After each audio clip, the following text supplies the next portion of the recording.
Hello there, it's Nadine Honeybone here from the Autism Directory, and I have been nominated for the Women Inspiring Women Awards that's been held on the 9th of June, sponsored by Damsels in Success.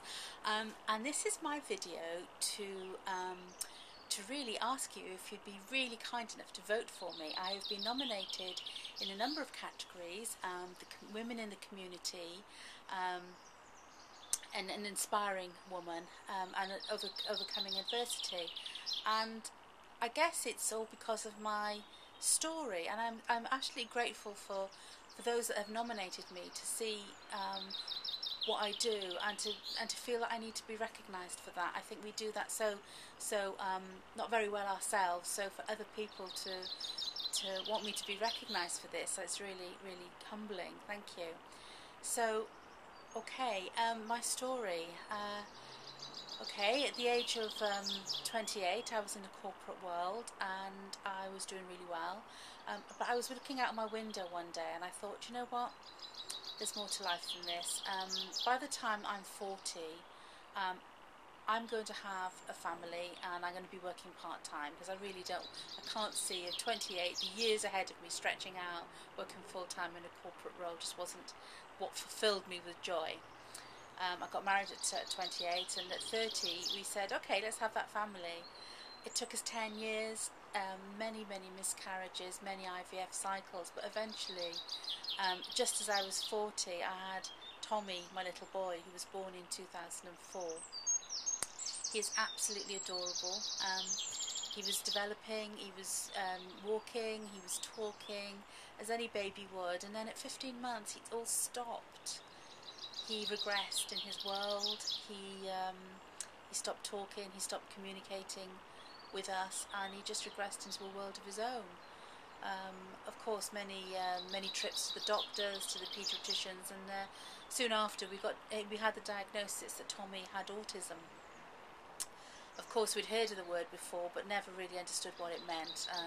Obviously, know a lot about it now. We were thrown into a different time and space. Really, we felt so isolated from anyone else, having this child who we just hadn't understood couldn't communicate with us, couldn't communicate with the world around him.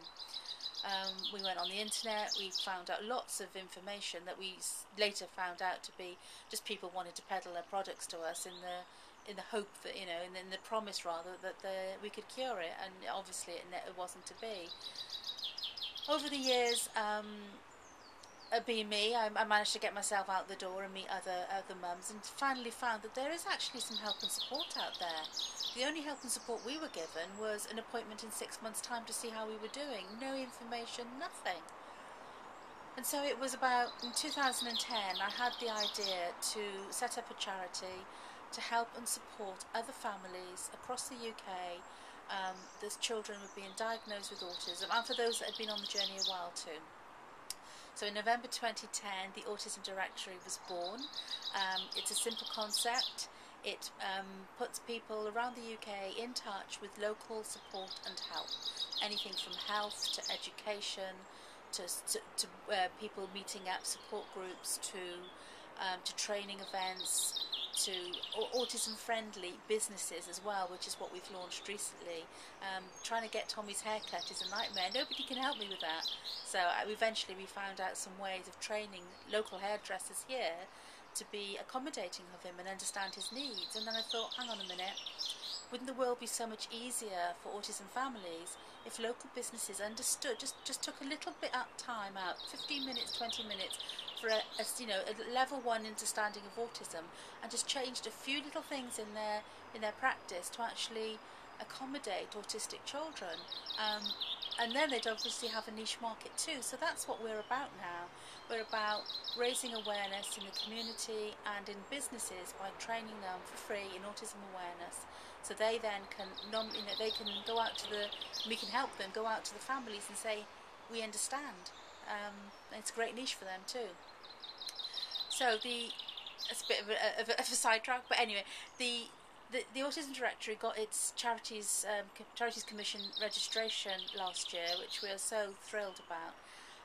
And it's just growing from strength to strength. It is a charity.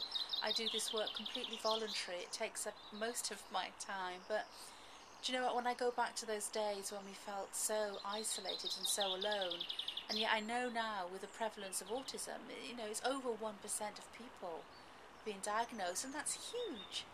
I know that my isolation and loneliness, down the road there was probably another family feeling exactly the same.